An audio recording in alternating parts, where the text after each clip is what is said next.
ಕೊಡಗಿನಲ್ಲಿ ಎಎಸ್ ಪೊನ್ನಣ್ಣ ಮತ್ತು ಡಾಕ್ಟರ್ ಮಂಥರ್ಗೌಡ ಆಕಸ್ಮಿಕವಾಗಿ ಶಾಸಕರಾಗಿದ್ದಾರೆ ಎಂದು ಬಿಜೆಪಿ ಮಾಜಿ ರಾಜ್ಯಾಧ್ಯಕ್ಷ ನವೀನ್ ಕುಮಾರ್ ಕಟೀಲ್ ಅಭಿಪ್ರಾಯಿಸಿದ್ದಾರೆ.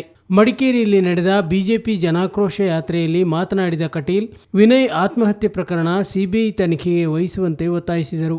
ತಪ್ಪಿತಸ್ಥ ಶಾಸಕರು ರಾಜೀನಾಮೆ ನೀಡುವಂತೆ ಮತ್ತು ಅವರನ್ನು ಬಂಧಿಸುವಂತೆ ಕಟೀಲ್ ತಾಕೀತು ಮಾಡಿದರು. ನರಹಂತಕ ಸಿದ್ದರಾಮಣ್ಣ ಅವಧಿಯಲ್ಲಿ ಅತಿ ಹೆಚ್ಚು ಹಿಂದೂಗಳ ಹತ್ಯೆಯಾಗಿದೆ. ಹಿಂದೂ ದಮನ ನೀತಿ, ಗೋಹತ್ಯೆ ಹಾಗೂ ಜಿಹಾದಿ ಪರವಾದ ಸರ್ಕಾರ ರಾಜ್ಯದಲ್ಲಿದೆ ಎಂದು ಅವರು ಆಪಾದಿಸಿದರು. ಮುಂದಿನ ದಿನಗಳಲ್ಲಿ ಗಾಳಿಗೂ ಟ್ಯಾಕ್ಸ್ ಹಾಕ್ತಾರೆ ಎಂದು ನವೀನ್ ಕುಮಾರ್ ಕಟೀಲ್ ಛೇಡಿಸಿದರು. ಬಂಧುಗಳೇ, ನಾವು ಬಹಳ ವರ್ಷಗಳ ಕಾಲ ಇತಿಹಾಸದಲ್ಲಿ ಕಥೆಗಳನ್ನು ಕೇಳಿದ್ದೇವೆ. ನರಹಂತಕ ಹುಲಿಯ ಕಥೆಯನ್ನು ಕೇಳಿದ್ದೇವೆ, ನರಹಂತಕ ಸಿಂಹದ ಕಥೆಯನ್ನು ಕೇಳಿದ್ದೇವೆ, ನರಹಂತಕ ಚಿರತೆಯ ಕಥೆಯನ್ನ ಕೇಳಿದ್ದೇವೆ. ಆದರೆ ಈ ದೇಶದಲ್ಲಿ ನರಹಂತಕ ಮುಖ್ಯಮಂತ್ರಿ ಇದ್ರೆ ಅದು ಕರ್ನಾಟಕದ ಸಿದ್ದರಾಮಣ್ಣ.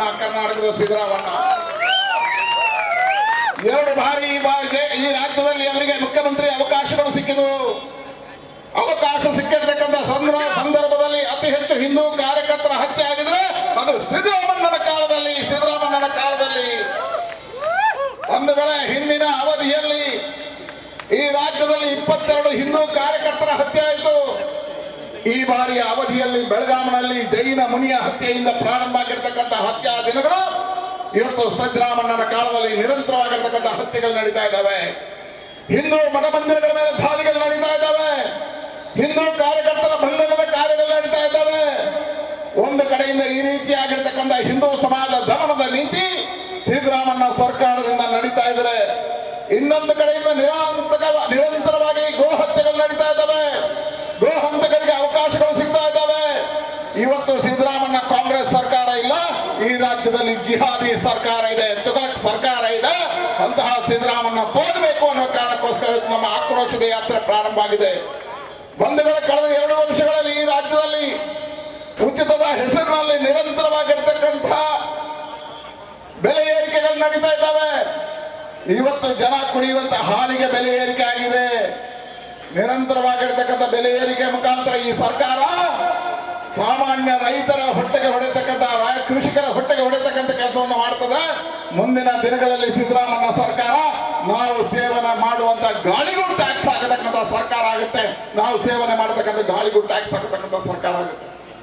ಹಾಗಾಗಿ ಹೇಳಿದೆ, ಇವತ್ತು ಇಡೀ ಭಾರತೀಯ ಜನತಾ ಪಾರ್ಟಿ ಸರ್ಕಾರದ ದಬ್ಬಾಳಿಕೆ ನೀತಿಯನ್ನ, ಸರ್ಕಾರದ ಭ್ರಷ್ಟಾಚಾರದ ನೀತಿಯನ್ನ ಖಂಡಿಸಿ ಇವತ್ತು ಆಕ್ರೋಶದ ಯಾತ್ರೆಯನ್ನ ಇಡೀ ರಾಜ್ಯದಲ್ಲಿ ನಮ್ಮ ರಾಜ್ಯದ ಭಾರತೀಯ ಜನತಾ ಪಾರ್ಟಿಯ ಯುವ ಅಧ್ಯಕ್ಷರಾಗಿರ್ತಕ್ಕಂಥ ವಿಜೇಂದ್ರ ಅವರ ನೇತೃತ್ವದಲ್ಲಿ ಹಮ್ಮಿಕೊಂಡಿದೆ. ಬಂಧುಗಳೇ, ನಿರಂತರವಾಗಿರ್ತಕ್ಕಂಥ ಭ್ರಷ್ಟಾಚಾರಗಳು ನಡೀತಾ ಇದ್ದಾವೆ. ಯಾತ್ರೆಯಲ್ಲಿ ಮಾತನಾಡಿದ ಪ್ರತಿಪಕ್ಷ ನಾಯಕ ಅಶೋಕ್, ಕಾಂಗ್ರೆಸ್ ಶಾಸಕರು ಬಂದಾಗ ಛೀಮಾರಿ ಹಾಕುವಂತೆ ಕರೆ ಕೊಟ್ಟರು. ದರಿದ್ರ ಸರ್ಕಾರವು ವಿಪರೀತ ಬೆಲೆ ಏರಿಕೆ ಮಾಡುತ್ತಿದ್ದು, ಮುಖ್ಯಮಂತ್ರಿಗಳು ರಾಜ್ಯದ ಪ್ರತಿಯೊಬ್ಬರ ಹೆಗಲ ಮೇಲೂ 1 ಲಕ್ಷ ಸಾಲ ಮಾಡಿದ್ದಾರೆ. ಹಿಂದಿನ ಎಲ್ಲಾ ಮುಖ್ಯಮಂತ್ರಿಗಳಿಗಿಂತ ಹೆಚ್ಚಿನ ಸಾಲವನ್ನು ಸಿದ್ದರಾಮಯ್ಯ ಒಬ್ಬರೇ ಮಾಡಿದ್ದಾರೆ. ಇವರು ಜಿಗಣೆಗಳಂತೆ ಬಡವರ ರಕ್ತ ಹೀರುವ ರಕ್ತ ಬೀಜಾಸುರರು ಎಂದು ಅಶೋಕ್ ಕಿಡಿಕಾರಿದರು. ಕೂರ್ಗಲ್ಲಿ ಹಿಂದೂ ಜನ ಏನಿದ್ದಾರೆ ಅವರಿಗೆ ಕಾಂಟ್ರಾಕ್ಟ್ ಇಲ್ಲ. ಇನ್ಮೇಲೆ ಅವರಿಗೆ ಕಾಂಟ್ರಾಕ್ಟ್ ಇಲ್ಲ, ರೋಡ್ ಹಾಕಂಗಿಲ್ಲ, ಆಸ್ಪತ್ರೆ ಕಟ್ಟಂಗಿಲ್ಲ, ಪಾರ್ಕ್ ಮೇಂಟೆನೆನ್ಸ್ ಮಾಡಂಗಿಲ್ಲ. ಎಲ್ಲ ಇನ್ಮೇಲೆ ಅವರಿಗೆ ಕೊಟ್ಬಿಡ್ತಾರೆ. ಯಾರಿಗೆ? ಟೋಪಿಗಳಿಗೆ.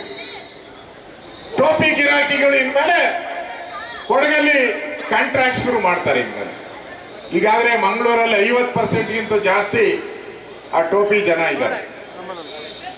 ಅಂದ್ರೆ ಎಲ್ಲಿಗೆ ತಗೊಂಡು ಹೋಗ್ತಾ ಇದ್ದಾರೆ? ಒಂದು ಪಾಕಿಸ್ತಾನ ಆಲ್ರೆಡಿ ನಾವು ಕೊಟ್ಟಿದ್ದೀರಾ? ಇಲ್ಲೋ ಕೊಟ್ಟಿದ್ದೀರಾ? ಒಂದು ಪಾಕಿಸ್ತಾನ ಕೊಟ್ಬಿಟ್ಟಿದ್ದೀರಿ. ಈ ಸಿದ್ದರಾಮಯ್ಯ ಇದ್ರೆ ಕರ್ನಾಟಕದಲ್ಲೂ ಕೂಡ ಮಿನಿ ಪಾಕಿಸ್ತಾನಗಳನ್ನ ಕ್ರಿಯೇಟ್ ಮಾಡ್ತಾರೆ. ಮುಂದೆ ನಾವು ಕಾಶ್ಮೀರವನ್ನ ನೋಡಿದ್ರಿ. 10 ವರ್ಷದಿಂದ ದಿನ ಕಲ್ತೂರಾಟ, ಕೊಲೆ, ಫೈರಿಂಗು, ಬಾಂಬ್ ಬ್ಲಾಸ್ಟ್, ಹಿಂದೂಗಳ ಸಾವು. ಮುಂದೆ ಈ ರಾಜ್ಯದಲ್ಲಿ ಕರ್ನಾಟಕದಲ್ಲೂ ಕೊಡಗಲ್ಲೂ ಕೂಡ ಆ ಕಾಶ್ಮೀರವನ್ನ ನೋಡ್ತಾ ಇದ್ದೀರಿ. ನರೇಂದ್ರ ಮೋದಿ ಬಂದ ಮೇಲೆ ಇವತ್ತು ಕಾಶ್ಮೀರ ಸೈಲೆಂಟ್ ಆಗಿದೆ. ಮೊದಲೇ ವೈಲೆಂಟ್ ಆಗಿತ್ತು, ಈಗ ಸೈಲೆಂಟ್ ಆಗಿದೆ. ಮೋದಿ ಆಡಳಿತ, ಮೋದಿಯ ಖಡಕ್ ಆಡಳಿತ. ಆದರೆ ಇಲ್ಲಿ ಕರ್ನಾಟಕದಲ್ಲಿ ಸಿದ್ದರಾಮಯ್ಯ ಮತ್ತು ಪರಮೇಶ್ವರ್ ಹೋಮ್ ಮಿನಿಸ್ಟರ್ ಅವರ ಆಡಳಿತದಲ್ಲಿ ಇದು ಮತ್ತೊಂದು ಹಳೆಯ ಕಾಶ್ಮೀರ ಆಗಕ್ಕೆ ಹೊರಟಿದೆ.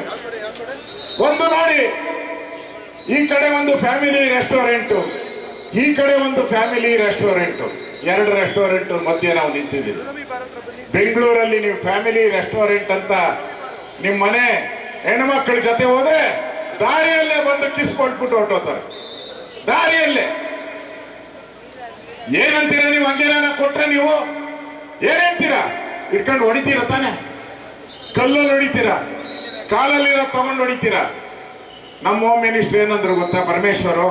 ಇದೆಲ್ಲ ಕಾಮನ್ ರೀ, 1 ಕೋಟಿ ಜನ ಇದ್ದಾರೆ ಬೆಂಗಳೂರಲ್ಲಿ, ಇದೆಲ್ಲ ಕಾಮನ್ ಅಂತ ಹೇಳಿದ್ರು.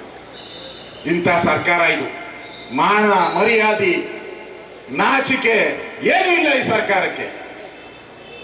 ಈ ಸರ್ಕಾರ ಬಂದ ಮೇಲೆ ಒಂದು ರೀತಿ ಇವತ್ತು ಹಿಂದೂ ಕಾರ್ಯಕರ್ತರ ಏನು ಕೊಲೆಗಳಾಗ್ತಾ ಇದೆ, ಅದು ಒಂದಲ್ಲ ಒಂದು.